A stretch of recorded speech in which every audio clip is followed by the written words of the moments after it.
J'appelle Christian Ward, qui est Chief Data Officer pour Yext. Il va nous parler finalement de la fin des monologues des marques et en quoi leur avenir réside dans des conversations, cette fois-ci guidées encore une fois par l'intelligence artificielle. Welcome Christian.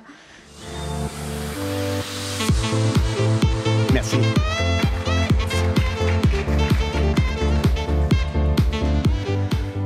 Bonjour. Today we are going to talk about how monologues are coming to an end. And I know for marketers, this is going to be a really tough thing to hear. Because as marketers, we like to push out monologues. But AI is giving us an opportunity to have dialogues on a scale we've never had before with consumers in their digital experiences. As mentioned, my name is Christian Ward. I'm Chief Data Officer of Yext. Yext is a digital experience platform where we take all of the knowledge of businesses that we work with and we push it out to third-party platforms and first-party platforms. But today, I'm going to cover 3 themes. And the first is this idea of moving from a monologue to a dialogue. What does that mean when we talk about a customer journey? The second is how can we use lean data, a data strategy to ensure that you're compliant, but you're also building for the most use cases possible without harming all of your data by exposing it to AI. And lastly, we're going to talk about that unless you work for a few large companies, I hate to tell you this, but your AI strategy is really just your data strategy.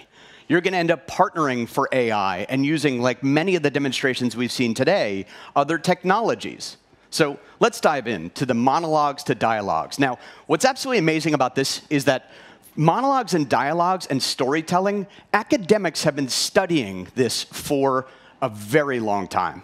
And we can learn from them, which is storytelling, I think we will all agree, is probably one of the most important ways that brands can connect with individuals. In fact, storytelling is the only universal human tradition. Whether I'm here in Paris or at home in Florida or traveling around the world, storytelling is what binds us together. Unfortunately, most marketers have turned those stories into evil marketer monologues, where we push out constant information. And what's worse is we're using data that was not necessarily freely given to just tailor the monologue to make sure it hits the person, you could all probably finish this, the right person at the right time in the right place, right? As you all found out, and we all found out, that's a little creepy. And it causes a problem that we've studied in academic research for a very long time called information processing theory that states that monologues overwhelm customers. Think of your daily intake of monologues from brands and businesses on your Instagram, on your Twitter feed, whatever it may be. It's too much information. Now, dialogues are unique. Dialogues are actually where we engage with each other and we build a story together. I'm always reminded of this wonderful movie, The Princess Bride. Hopefully everyone's seen A Princess Bride, where it's the grandfather telling stories to the grandson. And they engage in this dialogue that builds the whole story around it. Now, dialoguing, from an academic research perspective, comes from something called information foraging theory. And what that states is that just like when we used to forage through the woods for sustenance, you actually forage through the internet looking for knowledge and information. And so as the consumer engages in a dialogue, what's actually happening is they are trying to understand little pieces of information. And the more that they come back to you, it's because you've established trust. Now, why is that so important? Because trust is actually a loop between 2 different definitions. The word trust is both an emotion, is literally the chemical release of oxytocin in your brain. So when I say, I love Apple or I love Nike, when you say that, you're actually saying the same release of chemicals that happen when you're in love with another human being. But it's also the experiential side. So trust makes us go in a loop. Think of the brands, the doctors, the people in your life that you work with, where you trust them because every time you experience them, there's another release of oxytocin because you're getting some value out of that exchange. Now, what's changed? Well, the internet, I think we kind of all thought it was the access to knowledge. It's not. The internet has been access to content, and way too much content. And as every sort of presentation here has probably shown you, that content is about to skyrocket with generative AI, right? It's going to absolutely explode in a way you've never experienced before. But I don't think that's really what's happening. What we're all so excited about is the internet. At Yext, for example, we help people find the who, what, where, when a business is, and how to engage with that business. But that's not what's happening today. What AI is allowing us to do is it's actually starting to let us answer the questions how and why. Up until this point, even if you typed in, how do I change the oil in my car, you'd see 28,000 videos of changing oil in car. But it's not your car, and it's not a dialogue directly about that car. That's the difference. AI is letting us now have the how or the why discussion, which we've never been able to do, and that is the secret to great dialogue. Why?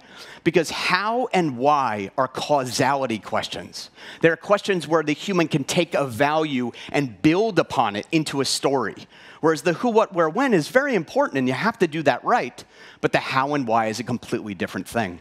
In fact, we did some research at Yext, where we power millions of businesses around the world, all of their data in Google. I had my team go back and look at since the end of November of last year, right when GPT launched, and ask them, are people actually asking how or why more? We're talking hundreds of millions of search queries for all of our clients in Google. The how and why questions are up 38%. That's astounding. That's just in the first 6 months, right? This is probably going to continue to go up because people are now expecting for Google and other platforms, including your brands and your clients' brands, they're expecting it to accelerate and be able to say how or why. Now, we're all adopting ChatGPT. I saw some of the slides earlier where we're talking about how people are leveraging this. If you've seen these charts before, it just shows how fast it was to 100 million users. It was almost a straight line. Nothing's been faster. But I actually think this is a mistake. We should not be talking about this as adoption. It's not adoption. You know what this is? You're just no longer being forced to behave unnaturally. You have been taught for 25 years to walk around your house or to type into a computer or your mobile phone, shoes, Nike, men's, near me, Paris, now. Nobody talks like that. I don't talk to you. I don't talk like that. But you were taught that, and that has actually led to a very interesting problem, which is up until a few months ago, it used to be that computer-savvy humans had an advantage. But now that computers are human-savvy, that advantage is gone. And it's going to completely transform how we engage. So much so that brands will have to focus on their dialogue continuum. How much is it all handled via AI, and how much is it handled by humans? And this depends on your business, what the client's looking for. It depends completely on their journey and you enabling them. And then knowing when to cut from one section to another to say, hey, let's move this from a fully AI to an AI plus human or all the way out. Does that make sense? This is the battleground for the next 5 years, trying to figure out when human intervention is important. And actually, that's the efficiency gain we're going to see, is actually letting the humans tackle what is so importantly up to them. So your dialogues are ultimately going to be the way to build a respectful relationship. And the other amazing thing about this is it's all data freely given. When I think about the Latin roots of the word data in English, it comes from do, dare, datum. Similarly here, donnée, right? But that means given. Almost every presentation we've seen or will see at any conference for the last 5 years has been about taking data. It's been about tracking when you slow down on Instagram. What this is, if I walk in and I say, this is what I need, can you help me? How do you help me? Why should I work with you? That dialogue creates the ultimate personalization with zero-party data that was freely given by the data subject. So how do we do this? How do we go after this? Well, let's take a lean data approach. Lean data, and I'm borrowing this again from academia. This comes from Professor McMahon at Elon University. And basically what it says is it tries to fight the information overload paradox. The information overload paradox states that as we have access to more information, my ability to cognitively understand that declines. So if I'm at the store, my wife says, bring home a nice bottle of wine. If there's 20 bottles of wine, I'm okay. If there's 500 bottles of wine, I get dumber the longer I stand in front of the wine. This is because you can't process the information. And what we have found is, because of that problem, you have to focus on the lean data that's actually going to help the customer. Nobody needs to crawl their entire intranet or every document. You need the documents that actually provide value in a dialogue. In fact, we have built hundreds of knowledge graphs for the largest companies in the world. And knowledge graph is just a way of sorting the information to then power search. And we have found almost every single one of them, with just in a few weeks of working with us, hits the Pareto principle, which is 20% of the entities in the knowledge graph answers 80% of customers' questions. It's that fast. See, people aren't asking crazy in-depth questions. And if they are, that's where maybe you want them to talk to a human in the continuum, right? So we look at this as every piece along here, from when they search for you on a third-party search engine to when they land on your site and they check the reviews, and all of this is just part of a dialogue. But it's a dialogue where the human is granted their own autonomy to make decisions. See, somewhere in here, we lost the dialogue, right? We said monologue, monologue, monologue, hit them there, hit them there, hit them there. That's not actually the right customer journey. We know this, but unfortunately, as marketers, we ruin every great technology we're given, right? See, who here doesn't think we ruined email with spam? Or maybe text messaging with robo-texting, or robocalls, right? We overdo it, and I assure you, all of us are going to overdo it with generative AI. That's for sure. There's going to be 1 billion blog posts about summer gardening tips that are going to hit the internet before next summer, right? And it's all AI generated. So when we looked at this, we also analyzed for our internal customers. So we feed data to Google, Bing, Apple, like ChatGPT gets it through us through Bing. We push our client data all throughout this ecosystem. And what we've been able to see is that those endpoints, those customers of ours who take our clients' data, the big brand data, they have asked for 700% more data since 2015. See, they want the data to power their AI, but you're going to want to build your own dialogue tools directly with the consumer. But all of this is predicated upon having the right data, not all of the data. See, the answer to solving AI isn't more data. You're already drowning in data. The answer is choosing what is the lean data that's going to let you actually delight the consumer via AI until it's the right time to have them have a conversation. In fact, this is a great quote where he's talking about, you've never seen infinite content before. But infinite content makes reliable knowledge so much more valuable than it has ever been. So, lastly, let's talk about how your AI strategy is really just your data strategy. And in here, I want to offer the vast majority of people in this room either are part or have parts of all of these pieces. You have your content management system, you have your listings, which is how Yext originated it in the business, you have support sites, you have reviews. All of these things are just knowledge and information in different formats about the brand or about the business.